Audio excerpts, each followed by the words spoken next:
मैंने बार बार कहा कि मत शेल्टर करो किसी को भाई, सैकड़े लोगों की जिंदगियों का सवाल है, ये मजाक थोड़ी है। एक बंदा बार बार शेल्टर करेगा। जब सीएम के साथ मीटिंग थी वहां पे भी इन्होंने कहा नहीं जी फॉरेस्ट है, भाई फॉरेस्ट 100 मीटर है, बाकी क्या हुआ? जब आगे कटिंग करके छोड़ दिए वो क्यों नहीं कर रहे? उसको क्यों नहीं साफ करते? उस रोड का बेड क्यों नहीं तैयार करते? उसकी नाली क्यों नहीं तैयार करते?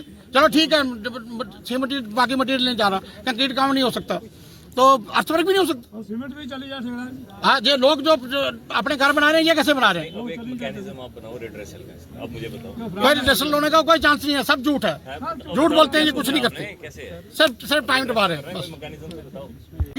वहां से बन गई, उसके बाद एक कलवट बनी, वो भी बन गई, कलवट का दूसरा किनारा भी बन गया, फिलिंग भी उसमें हो गई, तो कौन सा फॉरेस्ट है? किसने मना किया? सिर्फ 100 मीटर, टोटल 100 मीटर से ज्यादा नहीं है फॉरेस्ट जिसमें हमने रोड बनानी है। और ये सारा कुछ जो फॉरेस्ट का बहाना लेके उसको सेव किया जाता है सिर्फ कंट्रैक्टर को, बाकी कुछ नहीं है। और 1-1.25 साल से लगातार, जब से मैं विधायक बना हूँ, लगातार मैं कह रहा हूँ कि भाई ये गलत बात है, काम स्टार्ट कराओ। अगर 100 मीटर फॉरेस्ट है उसको छोड़ दो, आगे काम करो। आगे किसने रोका? ये सब फ्रॉड है, किसी ने कोई मैंने पूछो एक्शन साहब को, मैंने कितनी बार का टेलीफोन किए होंगे, जगह तक कॉल डिटेल निकालो क्या कितनी बार कहा होगा, JW खड़ा हुआ इसको पूछो कि कितनी बार मैंने कहा। इनको तो असर ही कोई नहीं है इस बात का। कम्युनिकेशन आई एमएलए साहब के थ्रू, उस पे आपने कोई रिड्रेसल?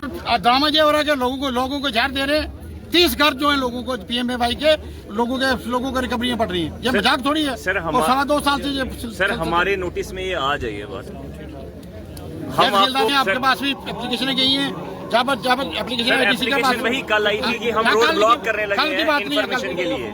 ना ऐसा नहीं है तहसीलदार साहब, नहीं सर, 3 बार इन्होंने एप्लीकेशन पहले दी है। नहीं मुझे 3 बार ADC साहब ने हर बार आगे भेजी है, पुलिस को भी जाती रही है, सभी को जाती रही है एप्लीकेशन। फिर उसके बाद विश्वास हमें दिलाते थे कि भाई हमें 1 हफ्ते का टाइम दे दो, काम शुरू कर देंगे।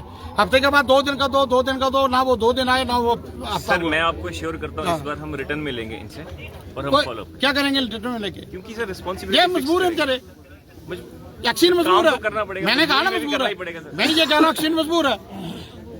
वो छोटा अफसर है, क्या करेगा? अब एक्शन ने क्या करना? एक्शन में बस का नहीं है भाई। हाँ, उसको मारना है तो वो कर लो, बाकी उसकी जान से उसको हमारी मशीनें जबरदस्ती लगाई गई हैं, तो वहाँ पे बंद करो। फॉरेस्ट वाले मजबूर हैं, उनको खुद जाता है, जो काम शुरू करता है वो कहता है मेरी मशीनें बंद कराओ। छड़ी पड़ी मशीन जो सब टूटी फूटी मशीन है जो किसी काम की नहीं, वो वहाँ जाती है तो वहाँ पे कहते हैं तो फॉरेस्ट वालों को खुद भेजते हैं कि हमारी मशीन बंद कराओ भाई, हमें काम करना पड़ रहा है, हमें काम नहीं करना। तो ये सारा का सारा मिली भगत तो ड्रामा चल रहा है। और PWD की 100% इन्वॉल्वमेंट है। मैं आपको कह रहा हूँ कि जब हमारी अलाटमेंटें होती हैं, एक तो सिक्योरिटी होती है, एक परफॉर्मेंस सिक्योरिटी होती है। जब हम बिलो रेट डालते हैं तो परफॉर्मेंस सिक्योरिटी देनी पड़ती है। 15% से ज्यादा सिक्योरिटी होगी। इनको पूछो वो कहाँ पे, अगर परफॉर्मेंस सिक्योरिटी उसकी है यहाँ पे, अगर नहीं है तो वो किधर गई, किसने निकाली, कैसे निकली? जब तक काम अभी 15% भी नहीं हुआ। ऐसे हर बात में विश्वास अपना विश्वास दे देना, हमें रिटर्न दे रहे हैं, सब फ्रॉड। मुझे बिल्कुल मंजूर नहीं है। बस ज्यादा काम करेंगे, जहाँ उसको टर्मिनेट करो तो दोबारा टेंडर लगाओ, लोगों का तो मसला हल हो भाई। लोगों आपको क्या इंटरेस्ट है उससे? सर कुछ रोडें ऐसी हैं जिनके टेंडर हुए हैं, वो जो आप कह रहे हैं उसका बिल्कुल एक पॉइंट कंसर्न जेन्युइन है। अब इनको हमें टाइम देना पड़ेगा कि इसका किस लिए साहब जी तहसीलदार साहब, हमें 2 महीने हो गए, 1.5 महीना टाइम देते हुए। हमें कई बार आगे भी चिट्ठियाँ लिखी है आप लोगों को, तब भी टाइम मिलता रहा हमें, तब भी लगा तो नहीं। चाहे तो आप काम स्टार्ट करोगे, चाहे उसको टर्मिनेट करोगे, 2 ही प्रोसीजर है। इंक्वायरी चाहिए, इंक्वायरी, जबरदस्त इंक्वायरी, और CBI से कम इंक्वायरी नहीं होनी है यहाँ पे, क्योंकि जो मिली भगत है सारी। किस क्लर्क ने वहाँ से CDR निकाली, लॉक एंड की के अंदर होती है जो CDR है, बड़ा इंपॉर्टेंट डॉक्यूमेंट है ये यहाँ से निकला अगर तो कैसे निकला, अगर रिलीज हुई तो कैसे रिलीज हुई? अगर उस किसी के आदमी का 80 या 90 लाख लगा होता तो काम करने का इंटरेस्ट नहीं रहता उसको इंटरेस्ट इसलिए नहीं कि पेमेंट भी ज्यादा ली है।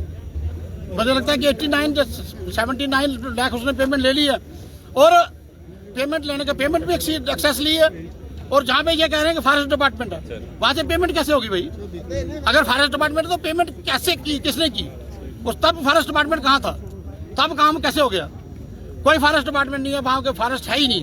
वहाँ पे प्राइवेट लैंड है, लोगों की जमीन है, वहाँ पे कोई रोक नहीं रहा। जितना फॉरेस्ट वाला बैच छोड़ के हम इनको, ठीक है, बाकी वाला काम आप 1 मिनट में, मतलब आज ही आप शुरू करोगे, प्रॉपर चैनल, प्रॉपर प्रोसीजर।